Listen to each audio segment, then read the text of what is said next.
We will be solving the problem following the string. In this question, Polycarp lost the string s of length n, and it will consist of lowercase letters only.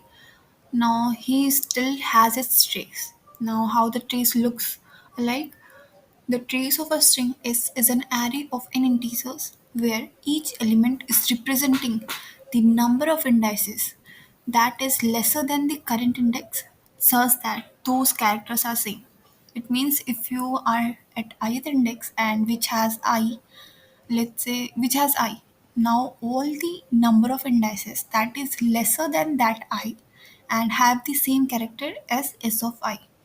So that is a trace. So we have this array and we have to find that actual string s. So how could we find that? So there is a given some inputs. Let me make it more clear. Question में एक array है, हम लोग इसको trace बोल देते हैं because ये तो ट्रेस ही स्टोर कर रहे हैं. अब उनके जो एलिमेंट्स हैं वो क्या रिप्रेजेंट कर रहे हैं. इफ़ कोई आयत इंडेक्स है वो उसमें क्या स्टोर है, उसमें द नंबर ऑफ जेथ index so that j is lesser than I as well as the element at jth index is same as the element at the ith index. तो वो सारे j इंडेक्सेस का count है यहाँ पे. Means कितने elements हैं जो मेरी से सेम है एज वेल एज वो लोगों के इंडेक्सेस आई से कम है, वो सारा काउंट यहाँ पे प्रेजेंट है ith इंडेक्स पे जो हम लोगों का ट्रेस आ रहे हैं. ना हम लोग वो स्ट्रिंग कैसे फाइंड कर सकते हैं आप इस ट्रेस की हेल्प से.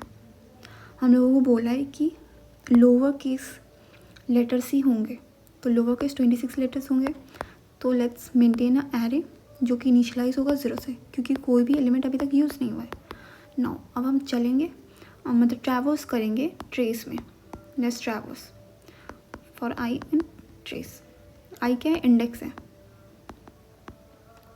तो अब हम ट्रेस में ट्रैवर्स करेंगे. तो अब हम चेक करेंगे कि ये ट्रेस ऑफ आई जो भी है, अब हम यहाँ पे कौन सा एलिमेंट ले सकते हैं जब ये ट्रेस ऑफ आई प्रेजेंट है. अब यहाँ पे कौन सा कैरेक्टर हम लेंगे वो कैसे पता करेंगे. ट्रेस ऑफ आई वही है कि नंबर ऑफ जे इंडेक्सेस का काउंट जो कि लेसर देन आई है और have the same character like s of j is equals to s of i. तो हम चेक करेंगे कि कौन सा कैरेक्टर लेंगे. तो जो भी इंडेक्स पे वैल्यू होगा trace of I, it means वो एलिमेंट प्रेजेंट है ट्रेस ऑफ आई टाइम्स पहले आई के. तो हम वो वाला एलिमेंट डेफिनेटली यूज़ कर सकते हैं बिकॉज ट्रेस ऑफ आई यही रिप्रेजेंट करे कि कौन सा element, let's say trace of I x है, तो हम लोग को निकालना है कि कौन सा एलिमेंट एक्स टाइम्स प्रेजेंट है ऑलरेडी.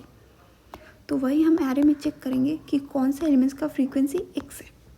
तो अगर किसी भी एलिमेंट का फ्रीक्वेंसी एक्स है इट मीन्स वो एक्स टाइम प्रेजेंट है ऑलरेडी. तो अब हम उस एलिमेंट को यूज़ कर लेंगे और फिर उस एलिमेंट का फ्रीक्वेंसी को 1 से इंक्रीज़ कर दें क्योंकि हम लोग उस एलिमेंट को एक और बार यूज़ कर लिए. तो यही है कि हम लोग को एक एरे से चेक करना है कि हम लोग कौन सा एलिमेंट यूज़ कर सकते हैं यूजिंग दैट ट्रेस, और ये फ्रीक्वेंसी स्टोर कर रहे हैं like in the from i equals to 0 to n. हम लोग लेंथ में जा रहे हैं.